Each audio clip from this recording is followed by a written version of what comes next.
Hi and welcome back to Bounce Forward with me, Tiff. I'd like to acknowledge the traditional custodians of the land on which I'm recording this podcast, the Wurundjeri people of the Kulin Nation. I pay my respects to elders past and present. Today, I've got a little trick up my sleeve to help you power through your workout and maybe have a little cheeky fun whilst you're doing it. Did you know that dropping your favourite swear word during a workout, when the kids aren't around obviously, could actually improve your performance? We've all been there, pumping out 15 push-ups and you get to rep 13 and it's F this. Or you set yourself a goal of doing a round of 20 burpees and you get to rep 3 realising just how far you have to go and curse. Now, you don't have to feel ashamed at your bad language because science just made it okay to say a few choice 4-letter words. To lift heavier, rep it out more, or run faster. Science has proven that uttering a few swear words can anaesthetise pain, increase emotional tolerance, and activate parts of your brain that no other words have the power to unlock. That's friggin' awesome. It kind of makes sense when you think about it. If you stub your toe or get a paper cut, the first thing you do is swear, or I do anyway, and it seems to help. According to a study published in March 2018 in the journal Psychology of Sport and Exercise, people on bikes who swore while pedaling against resistance had more power and strength than people who used neutral words. And people who cursed while squeezing a hand vise were able to squeeze harder and longer with better grip strength. Researchers explored whether swearing when in pain improved pain tolerance. It actually benefited some of the subjects, largely because it induced the fight or flight instinct and accompanying physical reactions. Another study found people who cursed as they plunged their hand into icy water felt less pain and were able to keep their hands in the water longer than those who said a neutral word.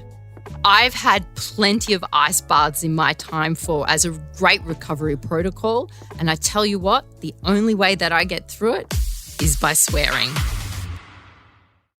The headline message is that swearing helps you cope with pain, said psychologist Richard Stevens, the lead author of the 3 studies. Stevens researches at the Psychology Research Laboratory at Keele University. Stevens says it works like this. Swearing produces a stress response that initiates the body's ancient defensive reflex. A flush of adrenaline increases heart rate and breathing, prepping muscles for fight or flight.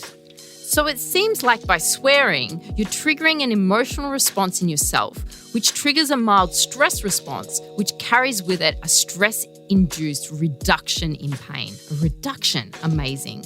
And for those of you that don't swear that often, the effect is actually greater. Similar to those who don't drink, who are more affected by alcohol. People that don't swear that often, it actually works better for you. And here's the other amazing thing. The power of swearing is so great that even some patients with severe brain injuries who can't speak can still cuss while they're in pain. It really is fascinating how the brain works and shows how powerful it is, as a Keele study from 2009 showed that made-up swear words did not have the same effect. Only traditional swear words dulled the physical pain. Gosh, I just love traditional swear words.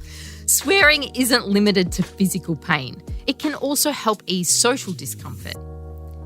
Imaging studies reveal that the same areas of the brain react to social pain as they do to physical pain. Swearing provides emotional cues to observers, acting as a warning sign when someone is overwhelmed or anxious. So the science is definitely in on swearing. It can be really good for you. My 3 favourite swear words are son of a. Now, I'm not saying go into a gym and just start yelling swear words at the top of your lungs, but it's worth remembering if you are fatiguing and just need to run that 1 more kilometre or get in that 1 more rep, maybe a few profanities under your breath will get you there. Thanks so much for listening to Bounce Forward. I love having your company, so please DM me on Instagram at tiffhall_exo and let me know what topics you'd love me to cover. Don't forget to rate and review me on your podcast app. Speak soon. Happy days.